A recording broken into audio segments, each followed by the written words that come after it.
जीत fix.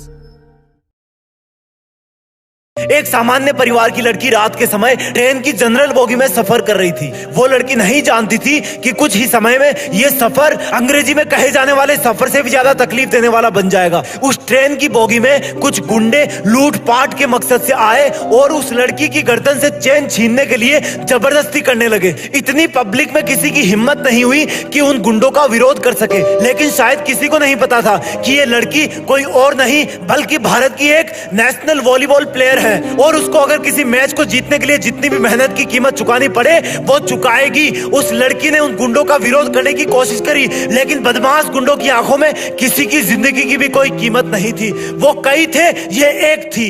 उन गुंडों ने मिलकर उस लड़की को चलती हुई ट्रेन से बिना कुछ सोचे समझे बाहर कचरे की तरह फेंक दिया। उस डिब्बे के जिस भी यात्री ने खुद की आंखों से ये दृश्य देखा होगा उसने शायद मौत को इतने पास से पहले कभी नहीं देखा होगा। तो सोचो उस लड़की पर क्या गुजरी होगी जब उसको चलती हुई ट्रेन से बाहर फेंका गया और जब वो बराबर के दूसरे ट्रैक पर आ रही ट्रेन से टकराई और जब वो ट्रेन गुजर गई तब उसने अपने आप को संभालने की कोशिश करी, लेकिन वो संभल नहीं पाई। और तब उस लड़की को एहसास हुआ कि अब उसके पास बची हुई जिंदगी जीने के लिए सिर्फ एक पैर ही बचा है। उसने उन दोनों पैरों में से जिनसे कई खेल खेले थे एक पैर को हमेशा के लिए खो दिया है। एक खिलाड़ी के लिए ही नहीं, किसी भी आम आदमी के लिए इससे बड़ा दुख और क्या होगा जब वो भविष्य के सपने लेकर किसी ट्रेन में चढ़े और वो यात्रा उसकी लाइफ की सबसे दर्दनाक और खौफनाक यात्रा बन जाए। और वो भी तब जब उस रात को वहां पटरियों पर से गुजरने वाली 49 रेलगाड़ियां एक के बाद एक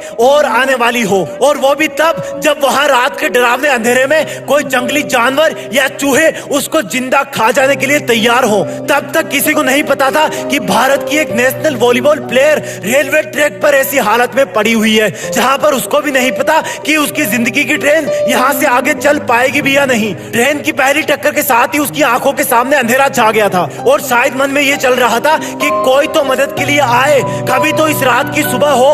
उस एक रात ने एक इंसान की जिंदगी के सामने एक बहुत बड़ा क्वेश्चन मार्क लगा दिया जिसका जवाब उस वक्त शायद किसी को भी नहीं पता था। इस पूरी सिचुएशन के एंगल से अगर देखोगे तो क्या तुम ऐसा सोच सकते हो कि ये जमीन पर पटरियों पर पड़ी लड़की जो कि लगभग मर चुकी है आगे चलकर अपने कटे हुए पैर के साथ दुनिया की सबसे ऊंची पर्वत की चोटी माउंट एवरेस्ट पर देश का तिरंगा लेकर अपनी जिद के साथ पहुंच जाएगी? क्या तुम सोच सकते हो कि ये पटरियों पर मरने की हालत में पड़ी हुई लड़की एक ऐसा बड़ा काम कर जाएगी कि पद्मश्री अवार्ड भी जीत लेगी? रोंगटे खड़े हुए ना। कितनी शिकायतें हैं तुम्हें अपनी जिंदगी से, कितना रोते हो तुम अपनी किस्मत पर।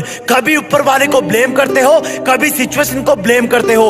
हालात अपने आप कभी बेहतर नहीं होंगे, तुम्हें अपने आप को साबित करना होगा। अरुणिमा सिन्हा के सामने हार को स्वीकार करने के बहुत कारण हो सकते थे कि अब उनके एक पैर नकली लगेगा, वो एक महिला है, उन पर लोग तरह तरह के कमेंट कर रहे हैं, उनके सपने का मजाक बनाया जा रहा है। उनको एवरेस्ट के लिए कौन खर्चा देगा, कौन उनको ट्रेनिंग देगा, कौन उनको समझेगा? कई कारण थे हारने के, लेकिन जीतने का सिर्फ एक कारण था कि खुद को साबित करना है, बोलकर नहीं मेहनत करके।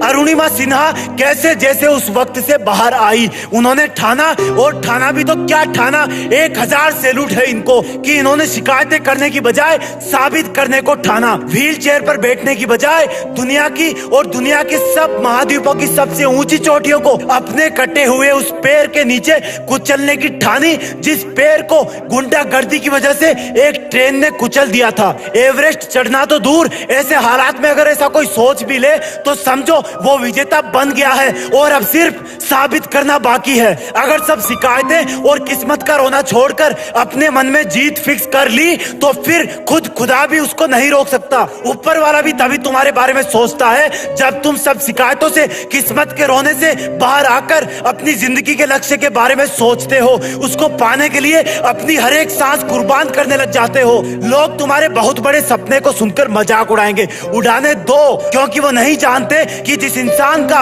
वो अभी मजाक उड़ा रहे हैं वो इंसान थोड़े समय बाद अपनी लगन से इस खुले आसमान में एक बाज की उड़ान उड़ेगा। जो इंसान एक पल में जमीन पर मरने के लिए फेंक दी गई थी, उसी इंसान ने 8,848 मीटर ऊंची दुनिया की सबसे ऊंची चोटी के साथ साथ और महाद्वीपों की सबसे ऊंची चोटियों पर भी अपने देश का झंडा लहराया। अगर तुम युवा हो तो युवा होने का धर्म निभाओ, इस देश का मान बढ़ाओ। ऐसे इंसानों से सीखो जिन्होंने जिंदगी जीने का अंदाज सिखा दिया। आज से किस्मत का रोना बंद और मेहनत में खुद को धोना चालू। हमारे देश को ऐसे बहुत से युवाओं की जरूरत है जो पूरी इंसानियत के सामने, पूरे ब्रह्मांड के सामने हमारे देश का नाम रोशन कर सके। जय हिंद, वंदे मातरम। और एक चीज और बोलूंगा, आज नारी कमजोरी नहीं, नारी शक्ति है।